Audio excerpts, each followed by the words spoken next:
This video looks at 3 basic stances in Tai Chi, which I'm going to demonstrate now. So first of all, standing in this stance, it's called Wuji, emptiness, nothingness.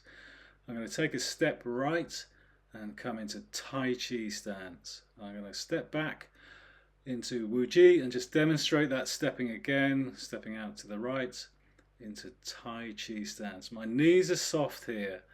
I'm slightly bent at the knees. My feet are parallel, pointing forwards. I'm sinking, that's why I'm pointing down. My shoulders are dropped, my chest is dropped.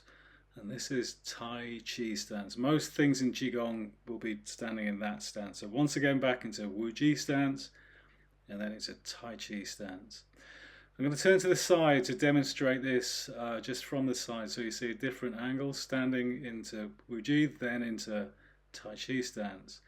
What I'm trying to do here is tuck my tailbone under, lengthening the spine. There's a phrase in Tai Chi, a spine like a string of pearls, so thinking of trying to lengthen the spine as much as possible here.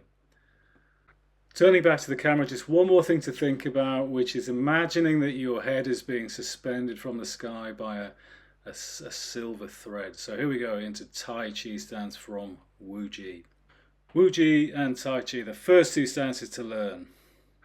Then we're going to think about another stance, bow stance. So I start here by coming into Tai Chi and then doing as I'm doing here to stepping into this stance. It's called the bow stance. You can see why we're forming a bow, or it's a bit like being an archer with a bow and arrow. A few things to think about in this stance. We want 70% of the weight in the front, 30% in the back leg.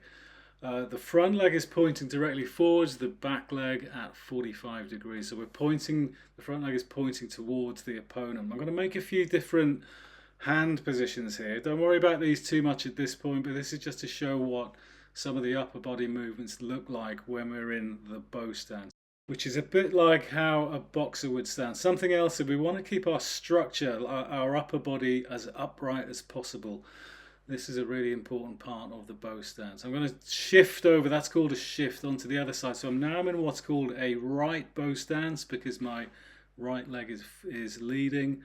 And again, 70% of my weight in my front leg, my leading leg, my right leg, 30% in the back leg. Here I'm just demonstrating again a few different upper body movements that are often accompany the bow stance. The bow stance is more of a sort of martial stance. As you can see, as I said, it's a bit like how a boxer might stance.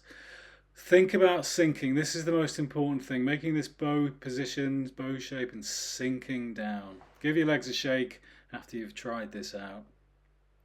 And then one more view on the bow stance. I'm going to do this facing the camera. So as I said, the leading foot needs to be pointed towards the opponent. That's me in a left bow stance. My left leg is leading.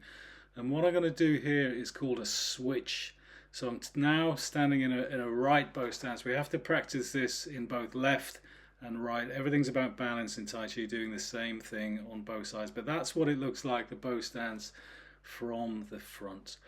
So another stance, the bow stance from Tai Chi.